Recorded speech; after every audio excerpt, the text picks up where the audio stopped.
trying to think of my answer now. Right. So, um, 2 hours later. Okay, but yeah, okay. yeah. Okay.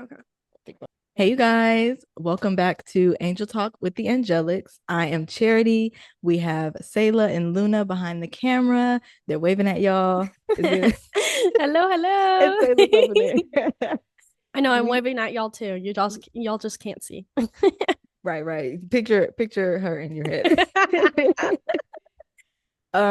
But we really liked this kind of style of podcast, so we're probably gonna keep doing this. But anyway, thanks for coming, you guys. If this is your first time, welcome.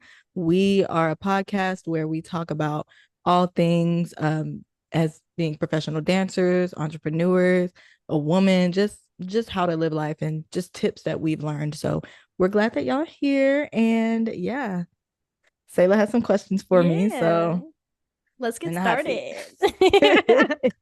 All right. So today I just want to recap on our week last week. So Charity, she had a class on the 14th, I believe. Yes. She had a heels class, kind of different from our workshops, but she had her own individual one. I just wanted to ask her like how it went. How did that go for you? Class was great. It was really, really nice. I feel like everyone came and at least got some information from class, and we just had a good time. It was nice. Good. Were there a lot of newcomers or?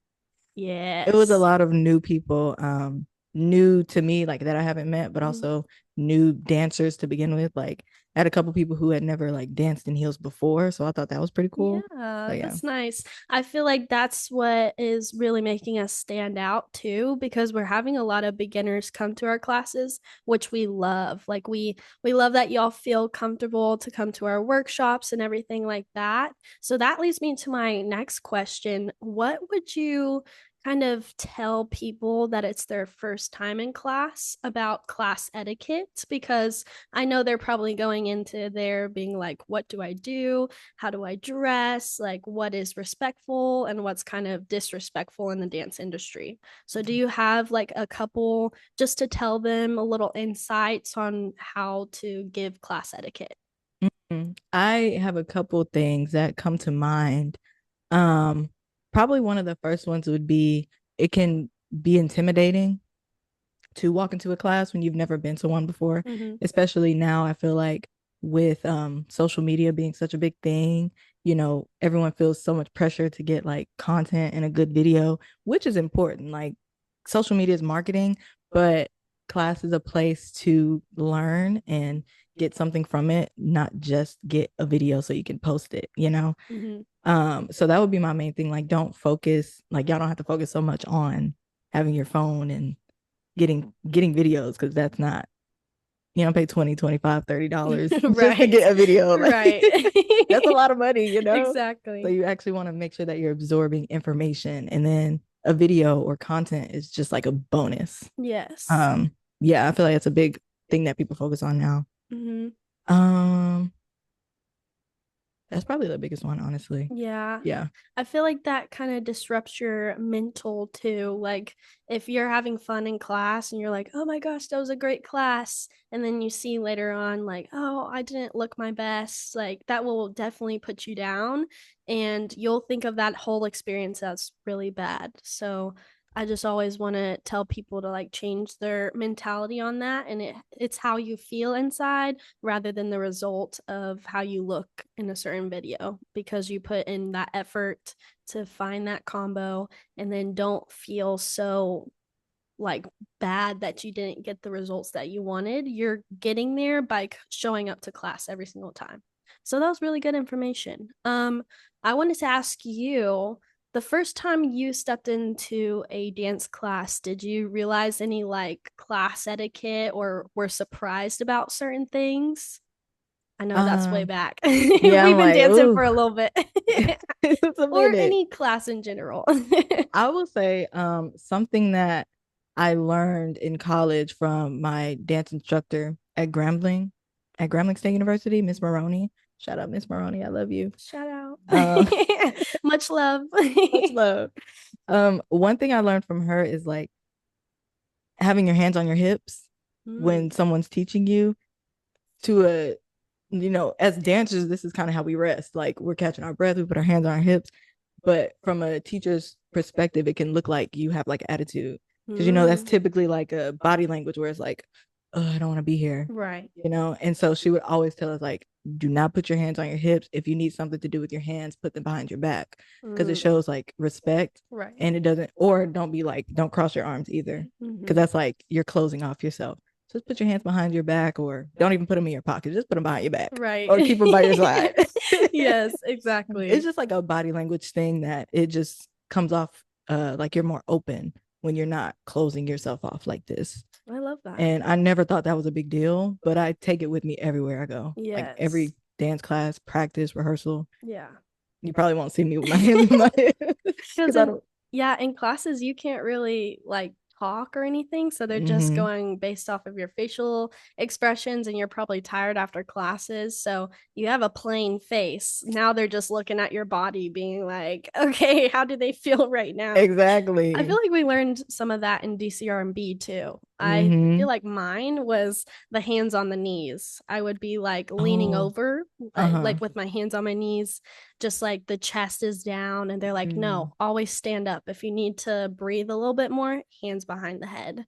But that Mm-hmm. kind of shows like, oh, I'm tired. Like, let's get Mm-hmm. this over with. No, you want to feel like still presenting. So hands behind the head is more standing up straight, showing off yourself. Yeah, all For that sure. stuff. That's a good one. I didn't even think about that. Right? No, that Just was taught me mine. something. That was mine the whole time. I was like, I really want to put my hands on my knees right now, but Mm. that was a challenge for me. Well, I like that. Also, what do you have anything else about class etiquette that you would like to say about our next upcoming workshop? Because I know our first workshop, we had some really supportive girls, love that they were shouting everyone on, but was there anything that stood out to you that you want to kind of explain for our next workshop? Um, Something I will say is when it comes to like asking questions and things like that, which as instructors, like we're open to questions, you're coming to learn. And so we never want y'all to not ask questions, but this is actually something else Miss Maroney taught me. Um, to take a second to one, maybe try to see if they're going to answer your question before you ask. Because especially if they're like just now teaching you a combo or teaching you a move or something, they're most likely going to like they're going to teach you the move, right? So you don't necessarily have to ask. And then once they're done teaching, if they didn't clarify something, then you can ask. But like before they even finish teaching you, you're already asking like, "Oh, what's this?" or "What's next?" And it's like, you know, Yeah. let them get there first. They're going to answer the questions. Right. But it's just taking a second to like look, see, and then do. Like Mm-hmm. she would always say, look, see, do. She said, don't ask me until you watch what I did. And then if you still can't figure it out, then you can ask me. Mm-hmm. So that's one of the things. Not even it sounds harsh sometimes, but it's really training you how to have problem solving skills Mm-hmm. yourself. And then if you still can't figure it out, that's when you can ask. So I Right. think that that's a big thing that happens a lot too. People don't even know that it happens, that they're doing it, but Mm-hmm. Now, do you say class etiquette is something that you need to learn early on, or it's always something that you're learning? Do you think it's something you just kind of go into classes knowing, or should you always start grasping things in each class? it's definitely a process. I think you learn something new in any class that you go to. Mm, Um, and yeah, it's not something that you are going to automatically know mm-hmm. going into a class, but that's when you keep your mind kind of open to how this instructor is teaching and what they might, a little nugget they might give you so that you can take that to the next class. I So like it's it. definitely, and I still be learning stuff too. Right. And I've been dancing for a pretty long time. So you never stop learning different class etiquette. And it's like teacher by teacher. Everybody has a different like different things that they are okay with in their class Right. that someone else might not be okay with. So Exactly. I love yeah. that answer. And then the last question here, how do you think class etiquette can make you become a better person in like LA auditions, all of that? Do you think that really helps you get into auditions or the next round if you're kind of presenting yourself in a certain way? 1000%. Yes. Yes. It's just gonna show that you are trained. If there's certain things that you're not doing, like with the questions thing, like in an audition, you don't ask Yeah. questions. You figure it out. And then if they open the floor for questions, that's when you ask. But you wouldn't, I mean, you wouldn't typically just know that. Um, it it's so many little things that I could say, but it's definitely important. Mm-hmm. Being a good student is equally as important as the teacher being a good teacher, Mm. because it's an energy exchange. And, the teacher sets the tone for the energy of the class. But if the students are like not receptive, then like there's no communication there, Mm-hmm. and it's not going to work. You're just hitting a wall. So, I kind of went off on a tangent. I forgot what I was saying. Um, yeah, in any environment is just being open to whatever Mm-hmm. the that particular environment is. So, but yes, class etiquette is so important. Mm-hmm. And if you learn those things, you can take it anywhere. Mm-hmm. Yeah. I love that answer. All right, well, that was it for Charity's video on class etiquette. We will see you soon for our workshop here, December 6th, question mark? Yes. Yes. I was like, December 6th. I forgot the date. Anyways, yes, make sure that you click the link on our Instagram page, give this a like, and comment some questions that you're curious about. Other than that, we'll see you in the next video. Bye, guys. Hi guys.